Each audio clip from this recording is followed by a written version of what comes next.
Hi everyone, welcome to my channel. So over here I'm going to show you the common issue on a Volkswagens, even in some BMWs, where the fuel door doesn't want to lock up. So let me show you what I'm talking about here. You see, I'm going to lock the car and look, I can still open. So guess what?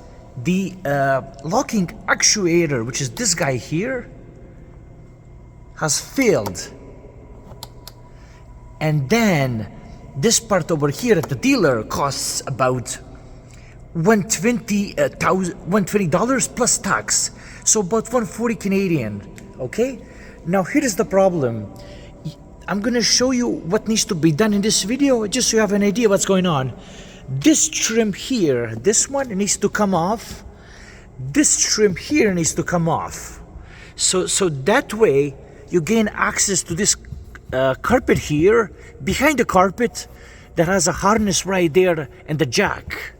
So I'm gonna switch this thing off here again. So two pieces of trim need to come off over here, and approximately dealer wants 2 hours to do this, 1 to 2 hours. So if you do the math, 140 for the part, 2 hours labor, that's about 500 Canadian just to fix this useless thing over there. Again, you see, I'm gonna lock it, and again, see, it unlocks.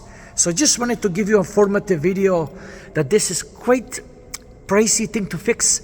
I would buy the part and try to do this yourself. Hopefully you found this useful. Like, subscribe, and take care.